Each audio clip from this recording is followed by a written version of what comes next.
Quando minha nora me ofereceu aquele café com um sorriso doce, eu soube que algo estava errado. O cheiro estava estranho, mas foi minha desconfiança que me salvou e revelou uma verdade que mudou minha vida para sempre. Meu nome é Solange Aparecida dos Santos. Tenho 73 anos e nunca imaginei que um dia precisaria contar essa história. Mas aqui estou, sentada na varanda do meu apartamento em Sorocaba, vendo o movimento da rua e sentindo que preciso dividir com vocês o que aconteceu comigo há alguns meses. Sempre fui uma mulher de fibra. Minha mãe me ensinou desde pequena que a gente não desiste das pessoas que ama, mesmo quando elas não merecem nosso amor. Carreguei essa lição comigo durante toda a vida, às vezes até demais. Aos 73 anos, depois de tudo que vivi, posso dizer que aprendi a diferença entre ser boa e ser boba. Era uma manhã de quinta-feira quando aconteceu. Eu estava na cozinha da casa do meu filho Marcelo, preparando o café da manhã para as crianças como fazia todos os dias há 3 anos. Isabela, minha neta de 16 anos, precisava sair cedo para o colégio e Pedro, de 13 anos, sempre demorava para acordar. Minha rotina era essa: acordar às 5h30, preparar tudo para a família e depois cuidar da casa enquanto Marcelo e Viviane trabalhavam. Viviane, minha nora, costumava acordar por volta das 8, sempre com aquele ar de quem estava fazendo um grande favor ao mundo por ter saído da cama. Naquele dia, ela desceu mais cedo que o normal, já arrumada, com uma saia social e uma blusa que eu nunca havia visto. Achei estranho, porque ela não tinha falado nada sobre compromissos especiais. Ela me cumprimentou com um sorriso que não chegava aos olhos. Sabe aquele tipo de sorriso que a pessoa força porque precisa parecer simpática? Era exatamente isso. Disse que ia preparar um café especial para mim, porque eu sempre cuidava tão bem da família. Aquelas palavras me soaram falsas, mas tentei não pensar demais. Enquanto ela mexia na cafeteira, eu terminava de arrumar a mesa do café da manhã. Senti que havia algo diferente no ar, uma tensão que não conseguia explicar. Viviane estava mais falante que o normal, comentando sobre o tempo, sobre os vizinhos, sobre qualquer coisa que viesse à cabeça. Mas eu a conhecia há 6 anos, desde que ela começou a namorar Marcelo, e sabia que ela só ficava tagarela quando estava nervosa. Quando ela me entregou a xícara de café, nossos olhos se encontraram por um segundo. Havia algo ali que me gelou o sangue. Não era carinho, não era gratidão, era algo frio, calculista. Ela disse que havia feito com carinho especial, que eu merecia ser tratada como uma rainha. Essas palavras vindas de uma mulher que mal me dirigia a palavra, normalmente soaram como um alarme na minha cabeça. O cheiro do café estava estranho. Não era apenas o aroma normal do café que eu conhecia. Havia algo doce demais, quase enjoativo, misturado com um odor que não conseguia identificar. Fingi que ia beber. Levei a xícara até os lábios, mas alguma coisa dentro de mim gritou para não fazer isso. Foi nesse momento que Dona Amélia, a mãe de Viviane, chegou na cozinha. Ela havia dormido na nossa casa porque estava visitando a filha há alguns dias. Dona Amélia sempre foi uma mulher difícil, daquelas que acham que sabem tudo e tratam os outros com superioridade. Ela olhou para minha xícara e comentou que também queria um café. Numa fração de segundo, tomei uma decisão que mudaria tudo. Quando Viviane se virou para pegar outra xícara para a mãe, rapidamente empurrei minha xícara para o lado da pia, próxima de onde Dona Amélia estava. Não sei o que me deu aquela intuição, mas senti que precisava fazer isso. Quando Viviane voltou com a xícara da mãe, Dona Amélia já havia pegado a minha xícara, achando que era para ela. Viviane serviu café normal na xícara que trouxe para a mãe, mas Dona Amélia já estava bebendo da minha xícara original. Viviane me olhou com expectativa, esperando que eu bebesse da xícara nova que ela havia trazido. Fingi que estava bebendo, fazendo pequenos goles falsos, enquanto observava cada movimento dela. Seus olhos estavam fixos em mim, esperando alguma reação. Dona Amélia, sem suspeitar de nada, tomou o café inteiro de uma vez, elogiando o sabor especial. Cerca de 20 minutos depois, enquanto eu fingia ler uma revista na sala, escutei um barulho estranho vindo da cozinha. Eram gemidos, como se alguém estivesse com dor. Levantei rapidamente e vi Dona Amélia dobrada sobre a mesa, com o rosto pálido e suando frio. Ela estava vomitando violentamente e suas mãos tremiam descontroladamente. O desespero de Viviane foi imediato. Ela correu para a mãe, gritando que ia chamar uma ambulância, que devia ser algo que ela havia comido. Mas enquanto ela gritava e se desesperava, nossos olhos se encontraram por um segundo. Naquele momento, vi o pânico puro no rosto dela. Não era o pânico de uma filha preocupada. Era o pânico de alguém que havia sido descoberta. Dona Amélia foi levada para o hospital. Os médicos disseram que ela havia ingerido algo que causou uma intoxicação severa, mas que se recuperaria completamente. Viviane inventou uma história sobre comida estragada, sobre a mãe ter problemas de estômago. Mas eu sabia a verdade. Eu sabia que aquele café estava destinado a mim. Durante toda a confusão, fiquei em silêncio. Não acusei, não gritei, não fiz drama. Apenas observei. Observei como Viviane tentava parecer preocupada, como inventava desculpas, como seus olhos evitavam os meus. Observei e entendi que minha vida havia estado em perigo, e que a pessoa que deveria me proteger como família era exatamente quem queria me fazer mal. Naquela noite, deitada no meu quarto, com a casa finalmente silenciosa, uma certeza tomou conta de mim. Não podia mais fingir que não havia acontecido nada. Não podia mais aceitar viver numa casa onde alguém desejava minha morte. Não podia mais ser a velha ingênua que acreditava que o amor familiar era mais forte que qualquer coisa. Peguei meu celular e comecei a fazer algumas ligações. Não para a polícia, não para denunciar, mas para pessoas que poderiam me ajudar a sair daquela situação com dignidade. Pessoas que me conheciam há décadas e sabiam que eu não era uma mulher que inventava histórias. Às 3 da manhã, eu havia traçado um plano. Não ia confrontar Viviane diretamente, não ia criar um escândalo, ia fazer algo que ela jamais esperaria. Algo que mudaria minha vida para sempre, mas que me devolveria algo que eu havia perdido há muito tempo. Minha segurança, minha dignidade, meu direito de existir sem medo. O silêncio daquela madrugada foi diferente de todos os outros. Era o silêncio de uma mulher que havia descoberto que sua bondade estava sendo usada contra ela.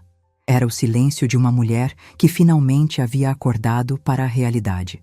E essa realidade, por mais dolorosa que fosse, me deu a força que eu precisava para mudar tudo. Ninguém naquela casa sabia, mas aquele café com cheiro estranho não havia sido apenas uma tentativa de me fazer mal. Havia sido o despertar de uma Solange que eles não conheciam. Uma Solange que não ia mais aceitar ser tratada como um estorvo. Uma Solange que estava pronta para lutar pela própria vida. Nos dias seguintes àquele episódio, mantive minha rotina normal, mas por dentro tudo havia mudado. Acordava no mesmo horário, preparava o café da manhã das crianças, arrumava a casa, mas agora cada gesto tinha um peso diferente. Era como se estivesse representando um papel numa peça de teatro, fingindo ser a mesma Solange de sempre. Viviane também tentava agir normalmente, mas eu percebia sua tensão. Ela evitava ficar sozinha comigo na cozinha, sempre arrumava alguma desculpa para sair quando eu entrava no mesmo cômodo. Quando precisava falar comigo, suas palavras saíam rápidas demais, como se quisesse terminar logo a conversa. Eu apenas sorria e respondia com educação, mas por dentro estava observando cada detalhe. Marcelo notou que algo estava diferente. Numa manhã de sábado, ele comentou que eu estava mais quieta que o normal. Perguntou se eu estava me sentindo bem, se precisava de alguma coisa. Olhei para meu filho, aquele homem de 45 anos que eu havia criado sozinha depois que Osvaldo nos abandonou, e senti uma pontada no coração. Como explicar que sua esposa havia tentado me fazer mal? Como contar que a mulher que ele amava via sua mãe como um obstáculo? Respondi que estava apenas um pouco cansada, que talvez fosse a idade chegando. Ele me abraçou carinhosamente e disse que eu era uma guerreira, que admirava minha força. Aquelas palavras me emocionaram e ao mesmo tempo me deram certeza de que não podia envolver Marcelo naquela situação. Ele havia sofrido demais quando o pai nos abandonou, havia lutado tanto para construir sua família. Não ia ser eu quem destruiria sua felicidade, mas isso não significava que eu ficaria passiva. Comecei a relembrar como havia chegado até aquela situação. Depois que Osvaldo me deixou por uma mulher 20 anos mais nova, eu me dediquei completamente ao Marcelo. Trabalhei como cozinheira em 3 restaurantes diferentes ao longo dos anos, sempre no horário comercial para estar em casa quando ele voltava da escola. Lembro de noites em que chegava em casa com os pés doloridos, o uniforme cheirando a fritura e ainda encontrava energia para ajudar Marcelo com as lições de casa. Fins de semana em que outros pais levavam os filhos para passear, eu estava trabalhando em buffets de festa para conseguir pagar as roupas e os materiais escolares dele. Marcelo cresceu sendo um menino responsável, carinhoso, sempre preocupado comigo. Quando terminei de pagar a casa própria, ele já estava trabalhando e insistia em me ajudar com as contas. Dizia que eu havia sacrificado minha vida por ele, que agora era a vez dele cuidar de mim. Eu ficava orgulhosa, achando que havia educado um filho maravilhoso. Quando ele conheceu Viviane, eu fiquei feliz por vê-lo apaixonado. Ela era uma moça bonita, tinha um emprego estável como vendedora numa loja de roupas e parecia gostar genuinamente do meu filho. No começo, ela era simpática comigo, me chamava de sogra com carinho, elogiava minha comida, dizia que Marcelo havia tido sorte de ter uma mãe tão dedicada. O casamento foi uma celebração linda. Eu contribuí com o que pude, usando minhas economias para ajudar com a festa. Ver Marcelo feliz no altar, sabendo que ele havia encontrado uma companheira, me encheu de satisfação. Pensei que finalmente podia descansar, que minha missão como mãe estava cumprida. Quando Isabela nasceu, senti que minha vida havia ganhado um novo propósito. Ser avó era uma alegria diferente, mais leve, sem a responsabilidade pesada de educar. Eu podia apenas amar, mimar, criar memórias carinhosas. Viviane havia voltado a trabalhar depois da licença maternidade e eu me ofereci para cuidar da bebê durante o dia. Foi um período maravilhoso. Isabela era uma criança doce, risonha, que parecia se acalmar no meu colo. Eu cantava as mesmas canções que havia cantado para Marcelo, contava histórias, brincava no chão com ela. Viviane parecia grata pela minha ajuda, sempre dizendo que não sabia o que faria sem mim. Quando Pedro nasceu, 2 anos depois, a dinâmica familiar mudou completamente. Viviane estava mais cansada, mais irritada, e começou a fazer comentários sobre como era difícil ter 2 crianças pequenas. Sugeri que eu poderia me mudar para a casa deles por uns tempos, para ajudar mais de perto. A mudança parecia a solução perfeita. Eles tinham uma casa grande, com quarto de hóspedes, e eu poderia ajudar com as crianças enquanto economizava dinheiro, mantendo minha casa alugada. Marcelo adorou a ideia. Disse que seria maravilhoso ter a família reunida. Viviane também concordou, mas percebi uma hesitação no seu olhar. Nos primeiros meses, tudo funcionou bem. Eu acordava cedo, preparava café para todos, levava Isabela para a escola, cuidava do Pedro enquanto Viviane trabalhava. Quando eles chegavam em casa, o jantar estava pronto, as crianças banhadas e alimentadas. Eu me sentia útil, necessária, parte de uma família completa, mas gradualmente comecei a perceber mudanças sutis no comportamento de Viviane. Ela começou a criticar pequenas coisas, a forma como eu penteava o cabelo de Isabela, o tempero da comida, a maneira como eu organizava a casa. Dizia que tinha seu próprio jeito de fazer as coisas, que eu não precisava me preocupar tanto. Tentei me adaptar, mudei meus hábitos, perguntava sua opinião antes de tomar decisões. Mas parecia que nada estava bom. Se eu dava banho nas crianças, ela reclamava que a água estava muito quente. Se eu não dava, ela dizia que eu estava sendo negligente. Se eu cozinhava, ela torcia o nariz. Se eu não cozinhava, ela suspirava como se estivesse sobrecarregada. Marcelo parecia não perceber essas tensões. Ele chegava cansado do trabalho, brincava com as crianças, jantava e assistia televisão. Quando eu tentava conversar com ele sobre pequenos conflitos, ele sempre dizia que eram coisas de mulher, que nós devíamos resolver sozinhas. Eu entendia que ele não queria se meter entre a mãe e a esposa, mas me sentia cada vez mais isolada. Foi quando as amigas de Viviane começaram a frequentar mais a casa que senti a situação se deteriorar. Elas chegavam para almoçar, para tomar café, para conversar na sala. Eu me retirava para o quarto para não incomodar, mas escutava risadas, conversas animadas, o som de pessoas se divertindo. Numa dessas tardes, enquanto arrumava a roupa das crianças, escutei uma conversa que me marcou profundamente.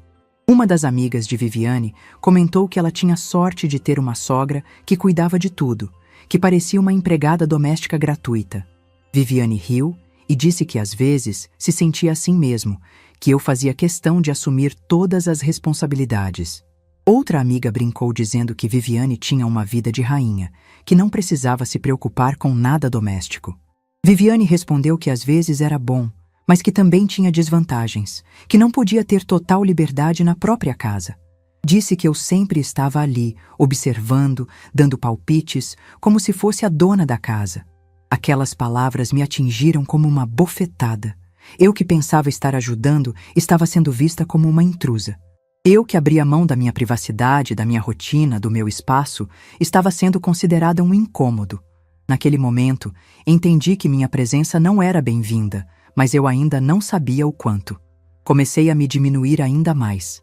Saía para caminhar na praça durante as visitas das amigas dela. Me trancava no quarto quando havia reuniões familiares. Falava menos durante as refeições. Achei que assim as coisas melhorariam, que Viviane se sentiria mais à vontade na própria casa. Mas a situação só piorou. Ela começou a fazer comentários sobre minha idade, sobre como pessoas mais velhas precisavam de mais cuidados médicos, sobre como era preocupante ter idosos morando em casa. Dizia que tinha medo de eu passar mal durante a noite, que não saberia como reagir numa emergência. Essas falas me deixavam ansiosa. Comecei a me questionar se realmente estava sendo um fardo para a família. Talvez eu estivesse atrapalhando a vida deles, ocupando um espaço que deveria ser só da família nuclear. Talvez fosse melhor eu voltar para minha casa, mesmo que isso significasse menos contato com os netos. Foi nessa época que minha saúde começou a dar alguns sinais. Nada grave, apenas os problemas normais da idade. Pressão alta, algumas dores nas articulações, o sono mais fragmentado. Mas Viviane fazia questão de comentar cada sintoma, cada consulta médica, cada remédio que eu tomava. Ela dizia para Marcelo que estava preocupada comigo, que talvez eu precisasse de cuidados mais especializados. Sugeria que eu deveria procurar um geriatra, que talvez fosse interessante conhecer algumas casas de repouso da região, só para ter uma ideia das opções disponíveis. Marcelo sempre respondia que eu estava bem, que não precisava me preocupar com essas coisas ainda.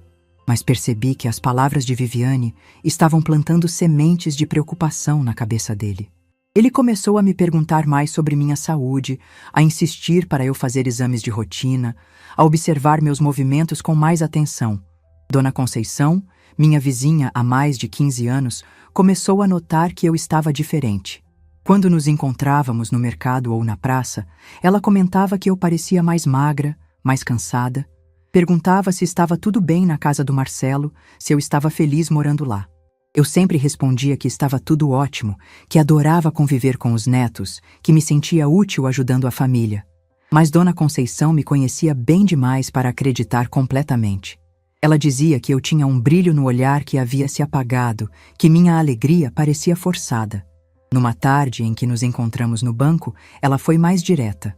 Disse que família que realmente ama não deixa a pessoa se sentir um peso.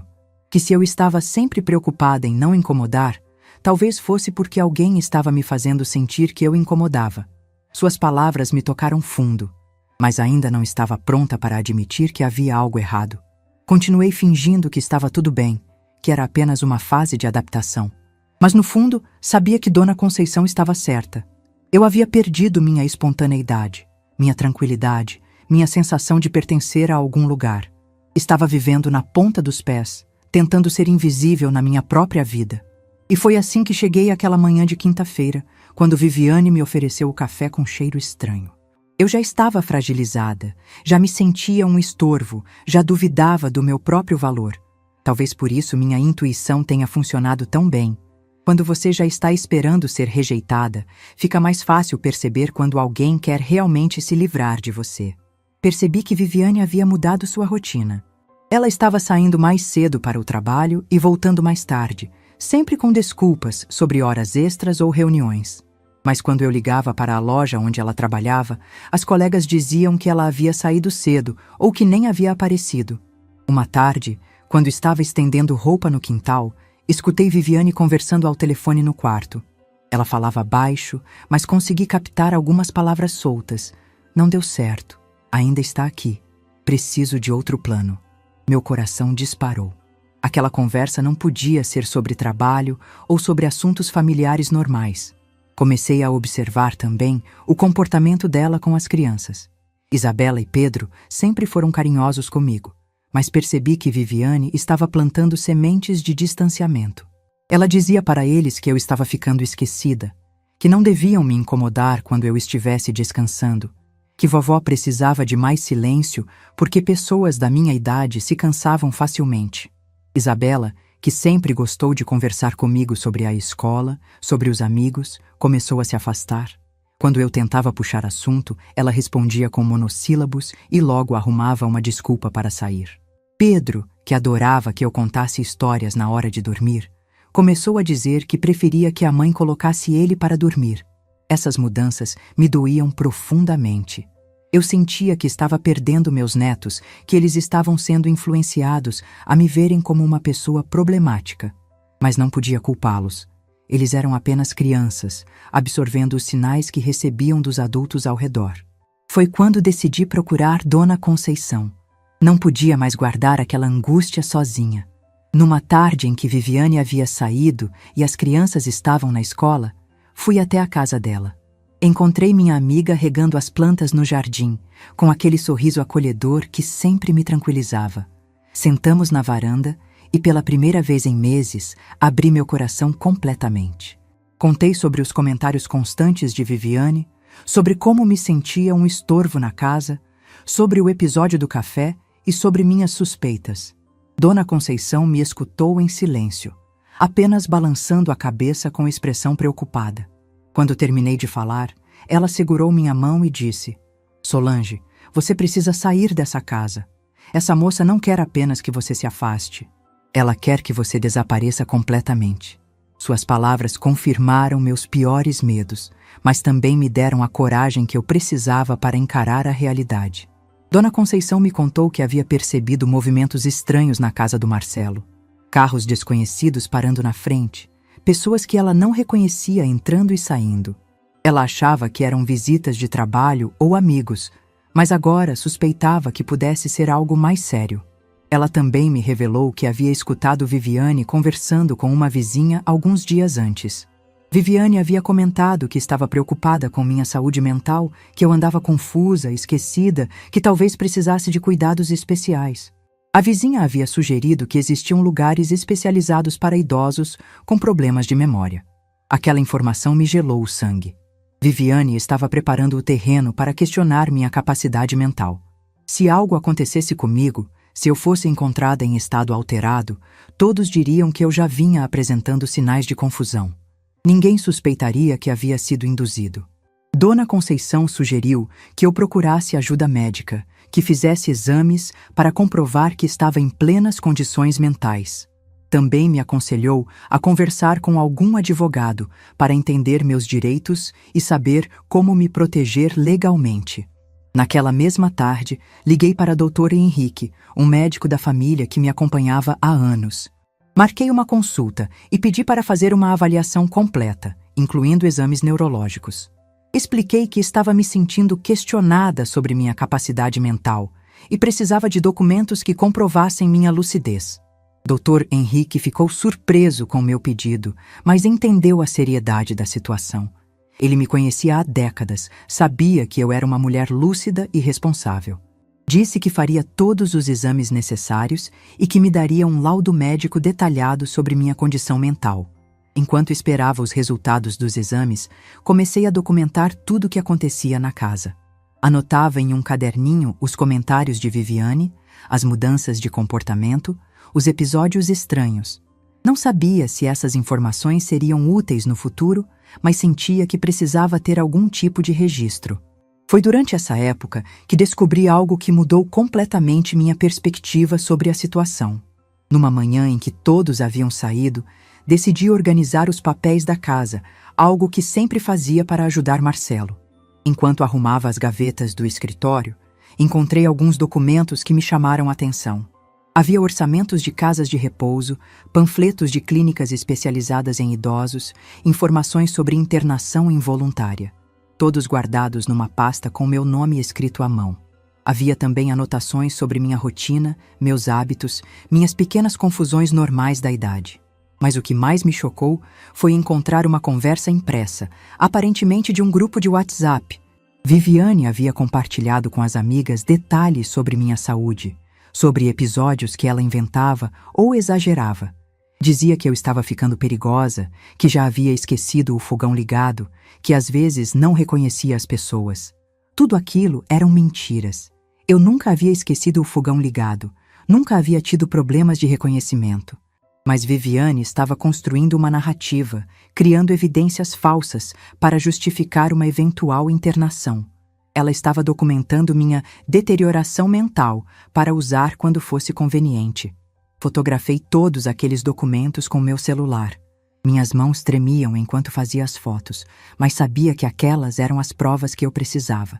Guardei tudo exatamente como estava, para não levantar suspeitas, mas agora tinha evidências concretas do que estava acontecendo. Quando Marcelo chegou do trabalho naquela noite, observei-o com outros olhos. Será que ele sabia dos planos de Viviane? Será que estava sendo manipulado como eu? Ou era cúmplice da situação? Sua atitude comigo parecia genuinamente carinhosa, mas percebi que ele estava mais atento aos meus movimentos, mais questionador sobre minhas atividades. Durante o jantar, Viviane comentou que havia marcado uma consulta com um geriatra para mim. Disse que estava preocupada com alguns episódios que eu havia tido, que achava importante fazer um acompanhamento preventivo. Marcelo concordou, dizendo que era mesmo uma boa ideia, que prevenção era sempre melhor. Eu sorri e disse que achava interessante, que topava ir ao médico. Mas por dentro, sabia que aquela consulta não era para meu bem-estar. Era o próximo passo do plano de Viviane. Ela provavelmente já havia conversado com o médico, já havia plantado informações sobre meu suposto declínio mental. Naquela noite, tomei uma decisão que mudaria tudo. Não ia mais esperar passivamente para ver até onde Viviane estava disposta a ir. Não ia mais aceitar ser tratada como uma peça inconveniente que precisava ser removida do tabuleiro. Ia agir, mas de forma inteligente, usando as próprias armas que ela estava usando contra mim. Liguei para a Dona Conceição e contei sobre minha descoberta.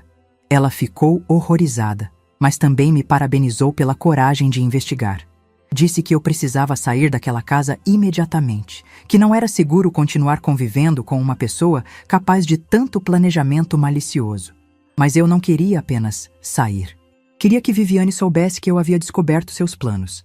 Queria que ela entendesse que havia subestimado completamente a velhinha confusa que pensava estar manipulando. Queria que ela sentisse o mesmo medo que eu havia sentido naquela manhã do café. Comecei a planejar minha estratégia. Não ia confrontá-la diretamente, não ia fazer escândalo. Ia usar a mesma sutileza que ela havia usado comigo. Ia fazer com que ela percebesse aos poucos que eu sabia de tudo.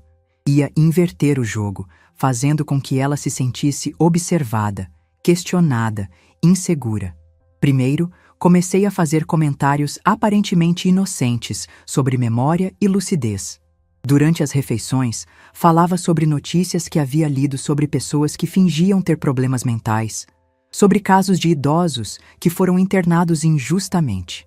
Percebi a Viviane ficando tensa, mas ela não podia dizer nada sem se entregar. Depois comecei a demonstrar que estava mais atenta aos detalhes.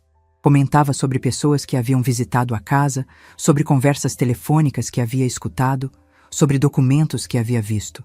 Nada direto, sempre de forma casual, mas o suficiente para que ela percebesse que eu estava observando. Viviane começou a ficar visivelmente nervosa. Ela tentava manter a fachada de nora preocupada, mas seus olhos demonstravam um desconforto crescente. Ela percebeu que eu não era mais a sogra submissa que aceitava tudo calada. Havia algo diferente em mim, algo que a deixava insegura. Foi quando decidi dar o golpe final. Numa manhã em que estávamos sozinhas na cozinha, preparando o café da manhã como sempre fazíamos, olhei diretamente nos olhos dela e disse: Viviane, você sabe que eu descobri tudo, não sabe? Ela empalideceu, tentou disfarçar, mas eu continuei. Sobre os documentos, sobre as conversas, sobre seus planos para mim. O silêncio que se seguiu foi ensurdecedor. Viviane tentou negar, disse que não sabia do que eu estava falando, que talvez eu estivesse confundindo as coisas. Mas eu apenas sorri e disse: não precisa fingir mais. Nós duas sabemos exatamente do que estou falando. Naquele momento, vi o pânico nos olhos dela. Ela percebeu que havia perdido o controle da situação que a velhinha inofensiva havia se tornado uma adversária perigosa. Ela tentou argumentar, tentou me convencer de que eu estava interpretando mal as coisas, mas eu já não estava mais disposta a ouvir suas mentiras. Disse para ela que tinha provas de tudo, que havia documentado cada episódio, cada mentira, cada tentativa de me prejudicar. Que se algo acontecesse comigo, pessoas sabiam exatamente onde procurar as evidências. Que ela havia subestimado completamente a mulher que pensava estar manipulando. Viviane ficou em silêncio por vários minutos, processando o que eu havia dito. Quando finalmente falou, sua voz estava diferente, mais dura, sem a falsa doçura que sempre usava comigo. Disse que eu não entendia nada, que estava apenas tentando proteger sua família, que eu estava atrapalhando a vida deles. Foi nesse momento que entendi que a máscara havia caído completamente. Viviane não era a nora preocupada que fingia ser. Era uma mulher fria, calculista, disposta a qualquer coisa para conseguir o que queria. E o que ela queria era me eliminar da vida da família, por qualquer meio necessário. Olhei para ela com uma calma que surpreendeu até a mim mesma e disse: Viviane, você cometeu um erro muito grave. Achou que eu era uma velha indefesa, mas se enganou completamente. Agora você vai descobrir do que uma mulher de 73 anos é capaz quando decide lutar pela própria vida. Depois daquele confronto na cozinha, sabia que não podia mais perder tempo. Viviane havia revelado sua verdadeira face. E agora eu tinha certeza de que ela não ia desistir facilmente. Precisava agir rápido, mas com inteligência. Não podia dar a ela a chance de se reorganizar ou de inventar uma nova estratégia contra mim. Naquela mesma manhã, depois que todos saíram para o trabalho e escola, liguei para o Dr. Henrique. Expliquei que era urgente conversar com ele sobre os resultados dos meus exames. Ele disse que estava tudo perfeito, que eu apresentava excelente capacidade mental para minha idade, reflexos normais e nenhum sinal de declínio cognitivo. Pedi para ele preparar um laudo detalhado, por escrito, atestando minha plena capacidade mental. Expliquei que estava sendo questionada por familiares e precisava de documentação oficial. Doutor, Henrique ficou preocupado. Perguntou se eu estava sofrendo algum tipo de pressão, mas eu apenas disse que era uma medida preventiva. Em seguida, liguei para a Dona Conceição e pedi para ela vir me buscar. Disse que precisava resolver algumas coisas urgentes na cidade e que não podia depender de ninguém da família para me levar. Ela chegou em meia hora, com aquele olhar preocupado que eu já conhecia bem. Durante o trajeto, contei para ela sobre o confronto com Viviane. Dona Conceição ficou horrorizada, mas também aliviada por eu ter finalmente encarado a situação. Disse que estava orgulhosa da minha coragem, que eu estava demonstrando uma força que ela sempre soube que eu tinha. Nossa primeira parada foi no banco. Precisava verificar minha situação financeira e entender exatamente quais eram minhas opções. Descobri que tinha mais dinheiro guardado do que imaginava. Anos de trabalho, economia e o aluguel da minha casa haviam rendido uma quantia considerável. Conversei com o gerente sobre investimentos seguros, sobre como garantir minha independência financeira. Ele me explicou sobre aplicações que dariam uma renda mensal estável, suficiente para eu viver dignamente sem depender de ninguém. Foi libertador descobrir que eu tinha condições de recomeçar sozinha. Nossa segunda parada foi numa imobiliária. Queria entender o valor da minha casa e as possibilidades de vendê-la rapidamente se fosse necessário. O corretor me informou que o imóvel estava muito valorizado, que seria fácil encontrar compradores interessados. Também perguntei sobre apartamentos para alugar na região central da cidade. Queria um lugar pequeno, mas confortável, onde eu pudesse viver com tranquilidade. Anotei alguns endereços e marquei visitas para os próximos dias. Durante o almoço num restaurante do centro, Dona Conceição me fez uma pergunta que me tocou profundamente. Solange, você tem certeza de que não quer tentar conversar com o Marcelo antes de tomar uma decisão drástica? Pensei por alguns minutos antes de responder. Expliquei que amava meu filho mais que qualquer coisa no mundo, mas que ele havia demonstrado não conseguir me proteger da própria esposa. Que durante meses eu havia dado sinais de que não estava bem, e ele não havia percebido. Que se eu contasse sobre os planos de Viviane, ele provavelmente não acreditaria ou tentaria minimizar a situação. Disse que não queria colocar Marcelo numa posição impossível, forçando-o a escolher entre a mãe e a esposa, que preferia me afastar com dignidade a criar um conflito que poderia destruir sua família, que minha saída seria um presente para ele, mesmo que ele não entendesse no momento. Dona Conceição segurou minha mão e disse que entendia minha decisão, que às vezes o maior ato de amor é saber quando se afastar, que eu estava sendo corajosa ao escolher meu bem-estar em vez de aceitar migalhas de afeto familiar. Nossa última parada foi num escritório de advocacia. Através de uma indicação do gerente do banco, procurei Dr. Roberto, um advogado especializado em direito da família e questões envolvendo idosos. Expliquei toda a situação, mostrei as fotos dos documentos que havia encontrado e o laudo médico que atestava minha capacidade mental. Dr. Roberto ficou impressionado com o nível de planejamento de Viviane. Disse que casos como o meu eram mais comuns do que se imagina, que muitos idosos sofriam esse tipo de manipulação por parte de familiares. Ele me orientou sobre meus direitos e sobre como me proteger legalmente. Sugeriu que eu fizesse um documento declarando minha plena capacidade mental e minha vontade de viver independentemente. Também me aconselhou a oficializar por escrito que qualquer tentativa de internação sem meu consentimento seria considerada sequestro. Disse que isso me protegeria de futuras tentativas de Viviane. Quando voltamos para casa no final da tarde, eu me sentia uma mulher diferente. Não era mais a sogra submissa que aceitava tudo calada. Havia me tornado uma pessoa com planos concretos, com recursos próprios, com proteção legal. Viviane não sabia, mas eu havia construído uma fortaleza ao meu redor. Naquela noite, durante o jantar, observei cada membro da família com outros olhos. Marcelo falava sobre o trabalho com entusiasmo, sem perceber a tensão entre sua mãe e sua esposa. Isabela e Pedro brincavam e riam, alheios aos conflitos dos adultos. Viviane comia em silêncio, evitando o meu olhar.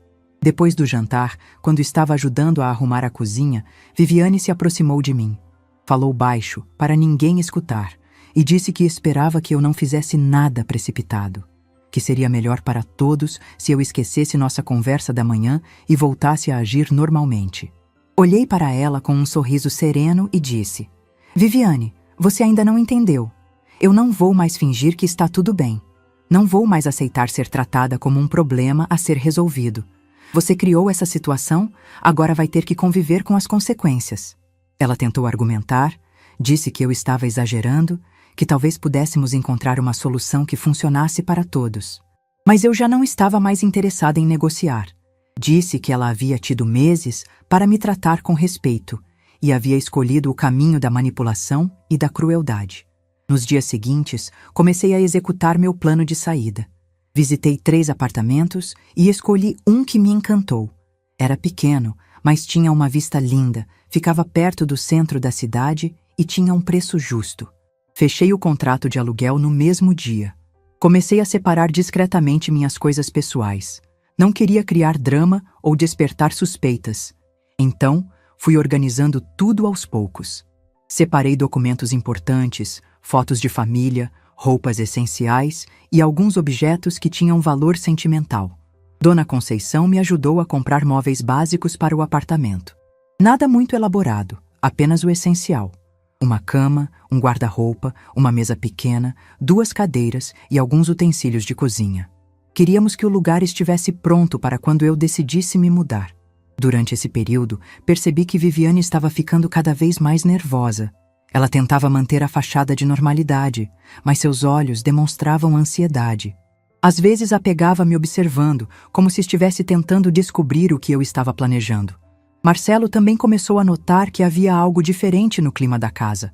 Numa noite, ele me perguntou se eu estava bem, se havia acontecido alguma coisa entre mim e Viviane. Respondi que estava tudo normal, que apenas estava refletindo sobre minha vida e meus planos para o futuro. Ele ficou preocupado. Perguntou se eu estava pensando em se mudar. Disse que adorava ter-me ali, que as crianças se beneficiavam muito da minha presença, que eu era parte fundamental da família. Suas palavras me emocionaram, mas também me confirmaram que ele não tinha ideia do que estava acontecendo debaixo do próprio teto. Uma semana depois de ter alugado o apartamento, tomei coragem para dar o próximo passo. Era uma sexta-feira, e eu sabia que seria minha última noite dormindo naquela casa. Havia chegado o momento de me despedir, mesmo que ninguém ainda soubesse disso. Preparei um jantar especial, com os pratos preferidos de cada um. Queria que aquela última refeição em família fosse memorável, pelo menos para mim. Durante o jantar, observei cada rosto, cada gesto, tentando gravar tudo na memória. Depois que as crianças foram dormir, sentei na sala com Marcelo e Viviane. Disse que precisava conversar com eles sobre uma decisão importante que havia tomado.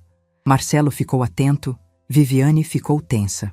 Comecei explicando que havia refletido muito sobre minha vida, sobre meus planos para o futuro. Que aos 73 anos sentia que precisava de mais independência, de um espaço que fosse verdadeiramente meu. Que havia decidido voltar a morar sozinha. Marcelo ficou surpreso. Tentou argumentar que eu não precisava sair, que eles gostavam de ter-me ali. Mas eu fui firme. Expliquei que não era uma decisão contra eles, mas a favor de mim mesma. Que queria viver meus últimos anos com autonomia e dignidade. Viviane tentou parecer preocupada. Disse que eu era muito importante para a família, que seria difícil imaginar a casa sem mim. Mas eu percebi o alívio em seus olhos, a satisfação mal disfarçada. Ela havia conseguido o que queria, mas de uma forma que não comprometeria sua imagem. Disse que já havia providenciado tudo, que no dia seguinte me mudaria para um apartamento que havia alugado, que continuaria sendo a avó das crianças, mas que precisava de um espaço próprio para ser eu mesma, que esperava que eles entendessem e respeitassem minha decisão. Marcelo ficou visivelmente abalado, disse que se sentia como se estivesse falhando comigo, que sempre quis que eu me sentisse em casa ali, que não entendia o que havia mudado. Suas palavras me tocaram profundamente, mas eu sabia que não podia voltar atrás. Expliquei que ele não havia falhado comigo, que era um filho maravilhoso, que minha saída não era um julgamento sobre ele ou sobre a família que havia construído, que era simplesmente uma escolha pessoal, uma necessidade que eu sentia de retomar minha independência. Naquela noite, fiquei acordada até tarde, olhando para o teto e refletindo sobre tudo o que havia acontecido. Não estava triste, estava tranquila. Pela primeira vez em meses, sentia que estava no controle da minha própria vida, que havia tomado uma decisão baseada no meu bem-estar, não no que os outros esperavam de mim. Sabia que o dia seguinte seria difícil, que haveria lágrimas e despedidas, mas também sabia que estava fazendo a coisa certa.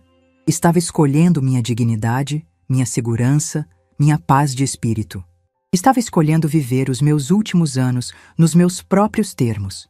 Viviane havia tentado me quebrar, me diminuir, me transformar numa sombra de mim mesma, mas havia subestimado completamente a força que uma mulher de 73 anos pode ter quando decide lutar pela própria vida. Eu estava pronta para mostrar ao mundo que nunca é tarde demais para recomeçar.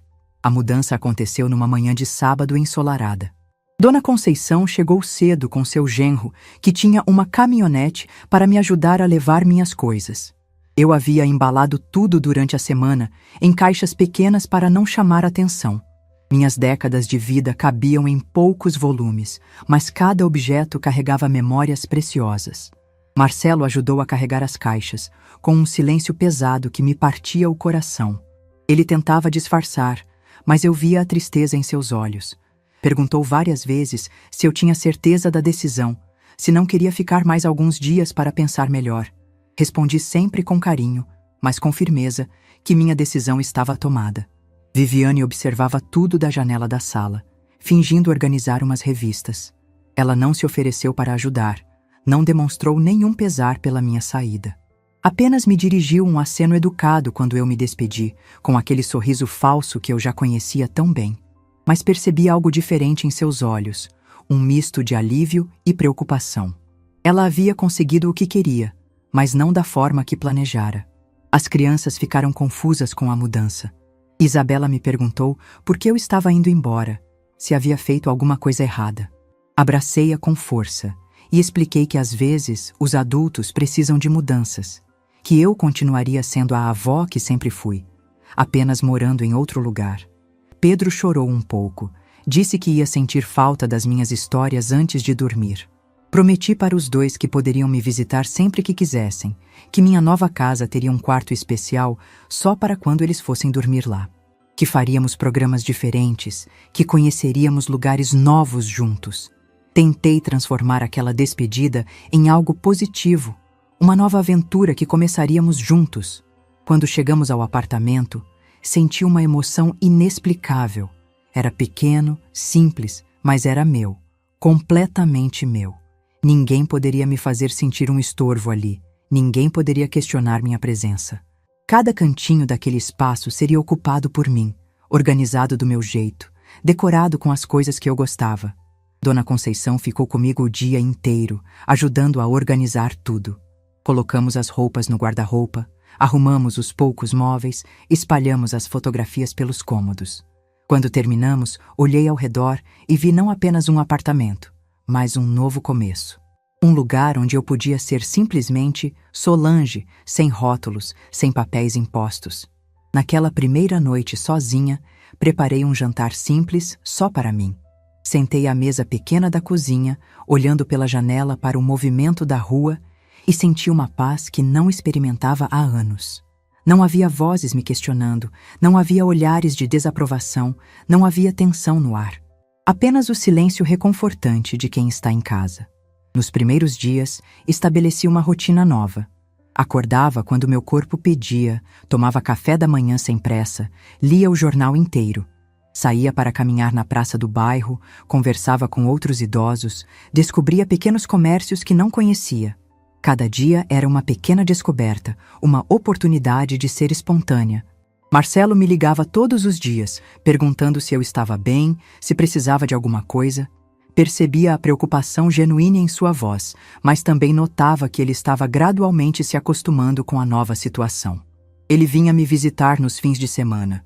Às vezes trazia as crianças, e nossos encontros se tornaram mais qualidade do que quantidade. Foi durante uma dessas visitas que ele me fez uma pergunta que me pegou desprevenida. Disse que Viviane havia comentado que eu parecia diferente nos últimos tempos antes da mudança, que ela estava preocupada se eu estava passando por algum problema de saúde. Perguntou se havia algo que eu não havia contado para ele. Olhei para meu filho e senti uma vontade imensa de contar toda a verdade. Mas também sabia que isso poderia destruir seu casamento, confundir as crianças, criar um conflito que talvez não tivesse solução. Decidi protegê-lo, como havia feito a vida toda. Respondi que realmente havia passado por um período de reflexão, que havia questionado meu papel na família, minha utilidade, meu espaço. Que às vezes, pessoas da minha idade passam por crises existenciais, que eu precisava provar para mim mesma que ainda era capaz de viver independentemente. Que minha mudança havia sido preventiva, não curativa. Marcelo pareceu entender. Disse que admirava minha coragem de recomeçar aos 73 anos, que estava orgulhoso de ter uma mãe tão forte e determinada. Suas palavras me emocionaram, mas também me confirmaram que eu havia tomado a decisão certa, ao não envolvê-lo no conflito com Viviane. 3 meses depois da mudança, algo inesperado aconteceu. Dona Conceição veio me visitar com uma expressão preocupada. Disse que havia escutado comentários na vizinhança sobre problemas na casa do Marcelo, que os vizinhos haviam notado discussões frequentes, que as crianças pareciam mais agitadas, que Viviane estava saindo de casa em horários estranhos. Uma semana depois, Marcelo apareceu no meu apartamento num estado que eu não o via há anos. Estava abatido, com olheiras profundas, e me pediu para conversar. Disse que estava passando por dificuldades no casamento, que Viviane estava diferente desde que eu saí de casa. Contou que ela havia começado a sair mais, a chegar tarde, a dar desculpas vagas sobre onde estava. Que quando ele questionava, ela dizia que estava se sentindo presa, que precisava de mais liberdade, que havia descoberto que ela estava se encontrando com outros homens, que talvez tivesse alguém específico na vida dela. Meu coração se apertou vendo meu filho sofrer, mas uma parte de mim entendeu que a máscara de Viviane finalmente estava caindo completamente. Sem ter a mim como alvo de suas frustrações, sem ter a quem culpar por sua insatisfação, ela estava revelando quem realmente era. Marcelo me perguntou se eu havia notado alguma coisa estranha antes de sair de casa. Se havia algum sinal que ele não percebera, alguma pista que pudesse explicar o comportamento atual da esposa. Olhei para ele com carinho e disse que havia notado que Viviane parecia inquieta, mas que não imaginava que fosse algo tão sério. Nos meses seguintes, acompanhei de longe o desenrolar da crise no casamento do meu filho. Viviane havia se mudado para um apartamento no centro da cidade, deixando as crianças com Marcelo. Ela vinha buscá-las apenas nos fins de semana, quando convinha. Havia se tornado a mãe ausente que sempre criticava nos outros. Isabela e Pedro começaram a me visitar mais frequentemente. Marcelo trazia-os para passar tardes comigo, e eu percebia que eles estavam confusos com a separação dos pais. Tentava oferecer-lhes um porto seguro, um lugar onde podiam falar sobre seus sentimentos sem julgamentos. Foi através das crianças que soube que Viviane havia se envolvido com um homem casado, que havia conhecido através de grupos de mensagem.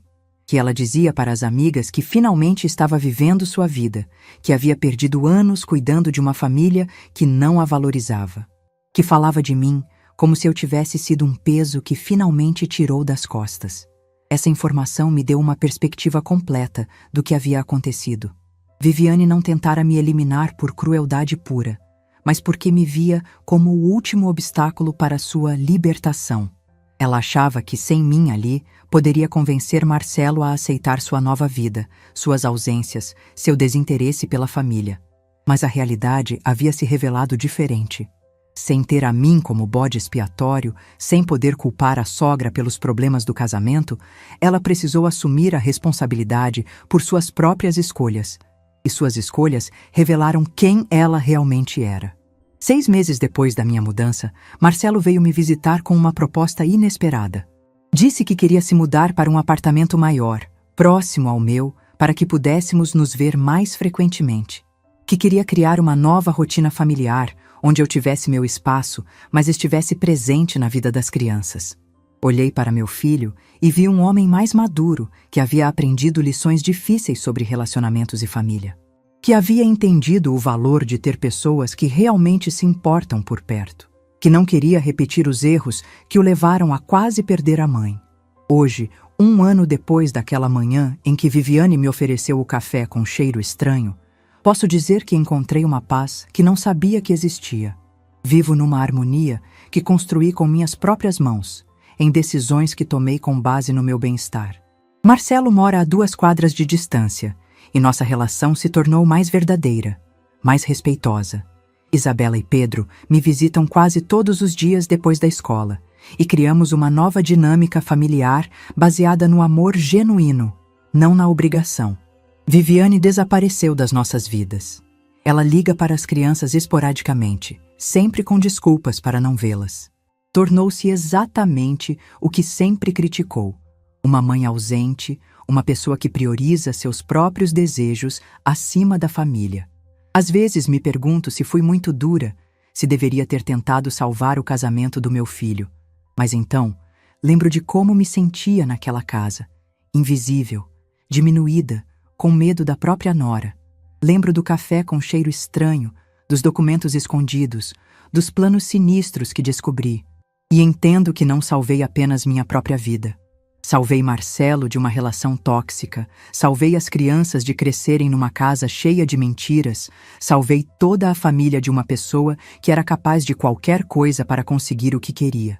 Hoje, quando olho pela janela do meu apartamento e vejo o sol nascer sobre a cidade, sinto uma gratidão imensa por ter encontrado forças para reagir. Por ter descoberto que aos 73 anos ainda posso fazer escolhas corajosas, ainda posso mudar o rumo da minha história.